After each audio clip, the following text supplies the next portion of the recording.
This is Cafe Improv happens on the fourth Saturday of every month. I'm going to hand the mic over to Mary. Okay, all right. We've got Benedict, or Tony Benedict, began writing to escape the stressful world of public relations. Writing demands from his day job. His work weaves nature, emotion, and the daily difficulties we experience. He released his first book, Poetry, Readings from Elysium, in 2013, and he has another in development. He's also working on a novel that occurs during the American Revolution. Benedict does not like the title of writer, just observer with a pen. Ladies and gentlemen, we are extremely pleased to welcome to Cafe Improv, Benedict.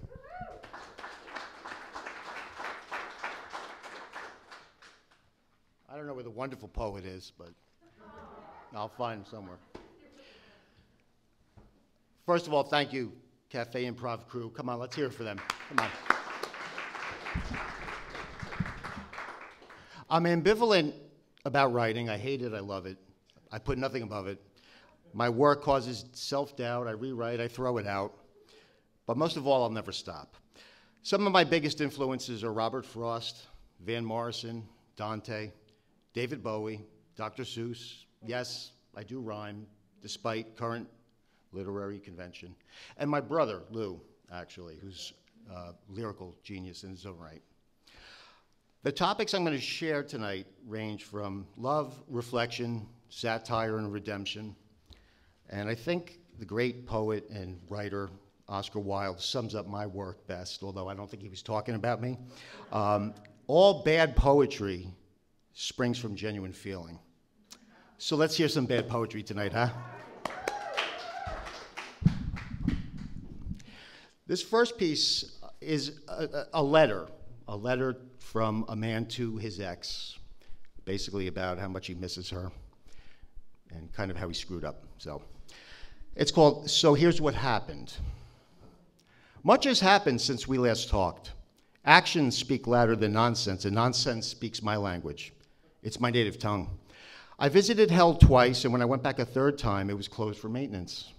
Instead, I went out for a caliente fuego burrito, and my stomach felt worse than any pain hell could dish out. A great deal has happened since we last fought, and I left you. My new Keurig coffee machine spits out tepid drops of putrid sludge.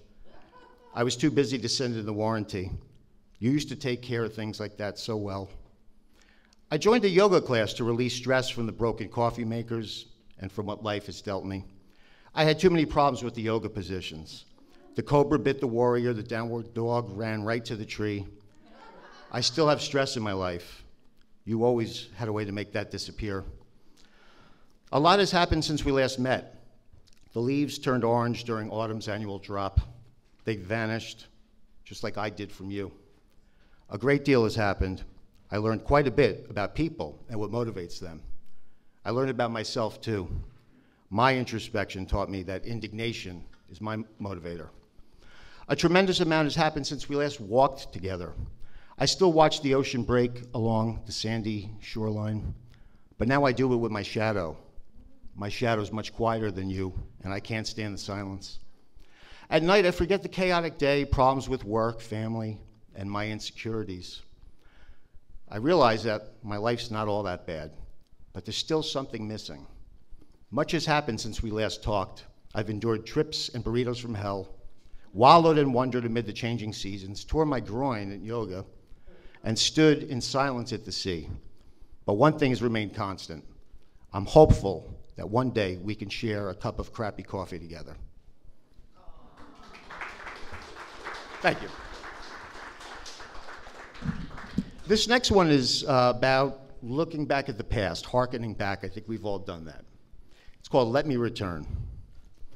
Let me return to the days of wine, roses, and everlasting summer twilight, night's purple curtain closing another show above, emerald green fields and western skies, Mars climbing higher, flashing brighter beyond a hungry owl's cries.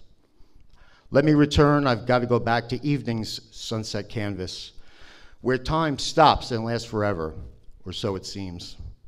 Time squandered, drowned into oblivion, downed with a sudsy stout of Guinness, wasted on youth, toasted by youth. Let me return to the '78 Buick, fully loaded with anxious anticipation, as my trembling hand opened the door for you, your jasmine-scented neck, surely my cue. Let me return home for Thanksgiving, served up with a side of late autumn sun that barely shined through the greasy, opaque kitchen window next to the crooked table piled high with past holiday arguments. Let me relapse and return to never-ending snow-filled skies, wrapped in my own winter of discontent. Decades of Christmas tales regale as I wonder where they went.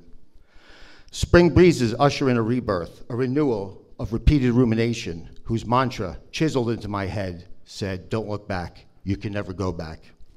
I asked to go back, to bear witness once more. Let me return to the river despite the words of warning that wash over me like melancholy memories. I stand in the river's present waters, looking back at the past. Water flows ceaselessly, but I never stand in the same current more than once. Things change, including my perspective, my outlook, my desires, my needs. I say goodbye to those wasted dreams and continue my quest. Let me return.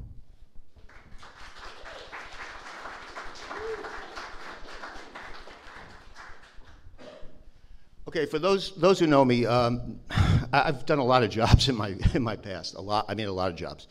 One of those jobs is I've been a political campaign manager. So I don't know if any of you have done that before or are doing that now.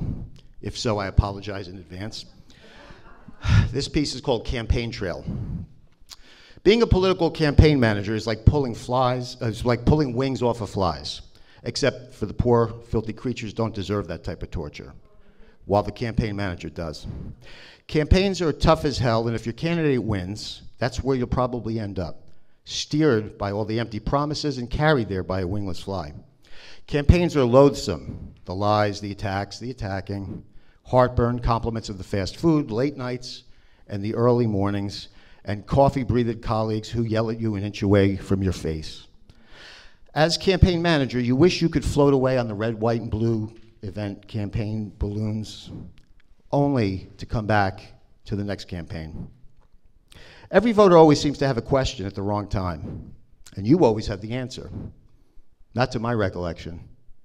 He said, what? We're looking into the matter. No comment. Everyone has an agenda, but none is more important than yours as you load the printer to start making resumes for your next campaign job. And those are the days that your candidate is only down 4 points. Everyone has a vote, and some have 2 or 3, or so it seems. You better grab all of them, or at least as many as your field director says you need to pull even. But once the first Tuesday of November has come and gone, you're left looking for a friend. Has anyone seen a fly buzzing around here to talk to?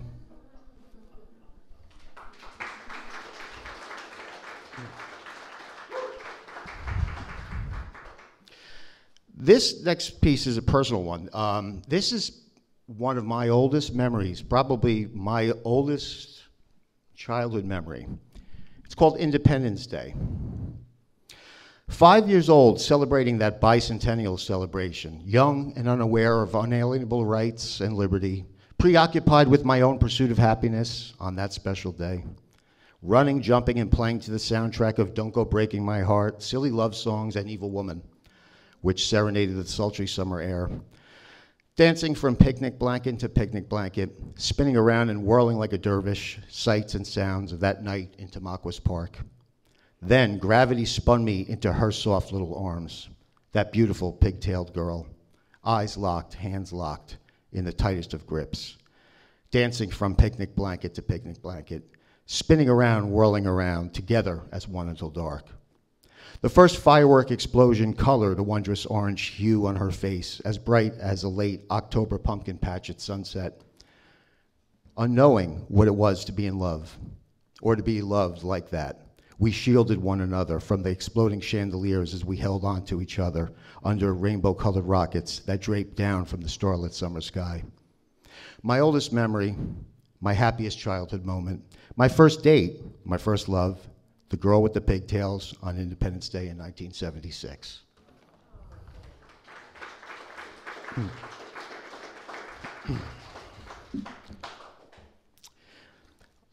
I love the last song about the gunslinger. Do we have any card players, any gamblers in the audience here? Okay, I guess I'm the only gambling degenerate here. This one is called Gambler's Call.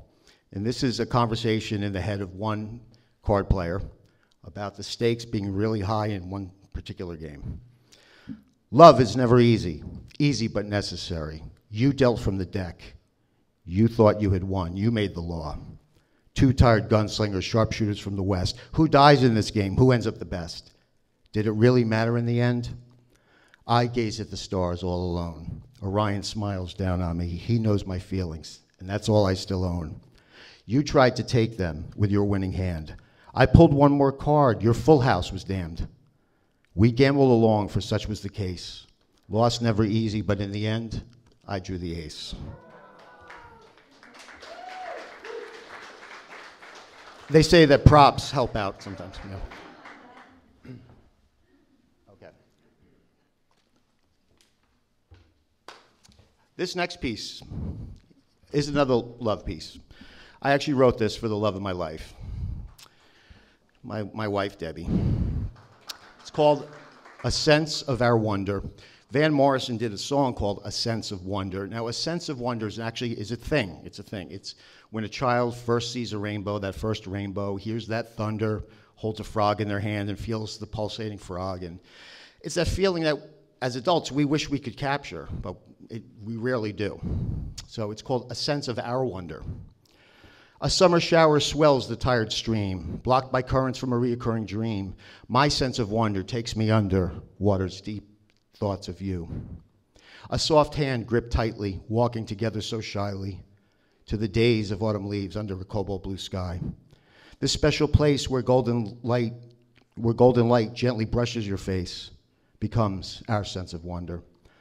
Ice crystals build landscapes of white that blend into violet twilight, afternoon delight. Radiance glows in your eyes, illumination to my own surprise. I never even bothered to notice, because I never even cared to focus. I wish I knew earlier, now I repent. Sense of wonder I try to reinvent. Spring enters on from the west, upon a sweet lilac-filled crest. Raindrops, showers, and freshen, and thoughts in my mind as clouds gather where the sun once shined. Rambles and rumbles of bellowing thunder as we huddle together behind the crying willow, clinging on to our very own momentary sense of wonder.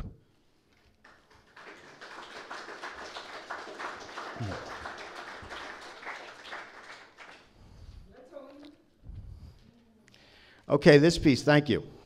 This piece is called In Vito et Veritas. That's Latin. Does anybody know what that means? Right, in vino is wine, and in wine is the truth. So when you drink a little too much wine, you tell the truth.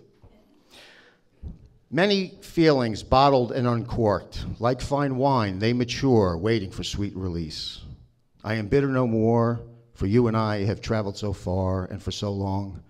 I will always welcome our past. I turn around to grab 2 glasses so that we may reminisce about our many journeys together. I turn back around and you are gone once more. Once again I sip alone, toasting you and celebrating us.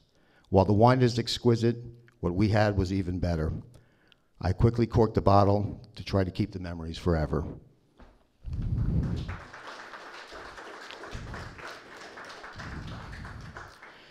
Okay, this piece, this is a piece from the moment of somebody who reaches that pinnacle of success. Yay, I've done it, only to fall flat on their face. To finally reach that moment where they've climbed back up only to find humility and realize, you know what, that success was not worth it, but now I really have found true success. It's called What I Thought I Knew. I must have amnesia because I knew it all when I was younger. I had more wisdom than all the books in King Solomon's library, and I was braver than Daniel in that lion's den. If I only knew now what I forgot I knew then. I chased 1,000,000 sunsets, and they all burned me in the end. It didn't matter. I had much to pretend. Dreams of piles of cash, and cash became king. Visions of azure blue around an Amalfi coast, dappled by coral, canary, and tangerine houses to boast. I knew it all, but I forgot along the path of virtuous intention, wandering, searching amid Roman ruins for redemption. Destined to pay what I owed for those moments of gluttony, flashes of debauchery, times way too often of treating others so horribly, I gladly paid the bill, a sentence for all that I've done, for chasing my dreams, for chasing that sun. I still serve my penalty, rolling that boulder up the mountain for eternity, but I pass Sisyphus every goddamn time. The new friends that I met along the mountain trail are the ones whom I first fought tooth and nail. They showed me life meant so much more than I initially thought. I was wrong when I spit upon their supplication. I had no choice but to suffer immense indignation. My feet were worn to the bone as I ran from that crowd, but now I walk humbly alongside, barefoot and proud. I learned more from knowing nothing at all, because life has a way of making you small and hitting you hard, giving you amnesia. Am I bitter it happened? Not one bit at all.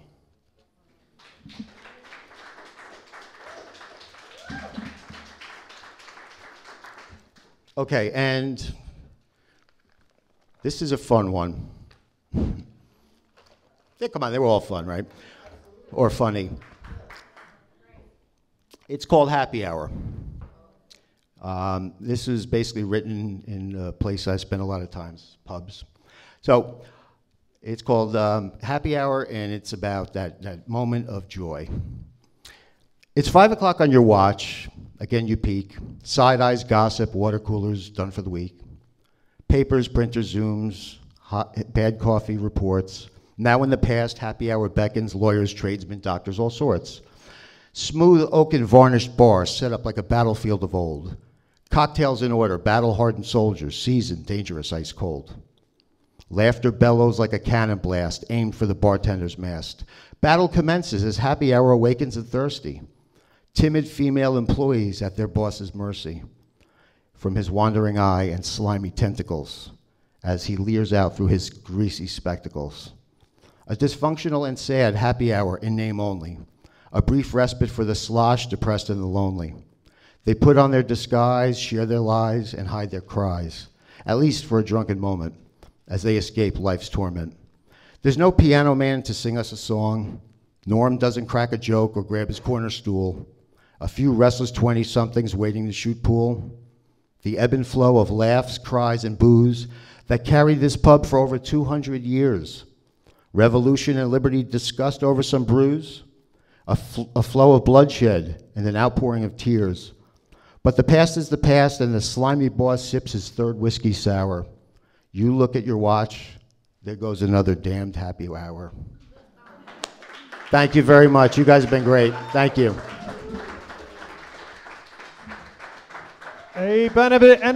Benedict, I'm so sorry. Thank you so much for coming, sir.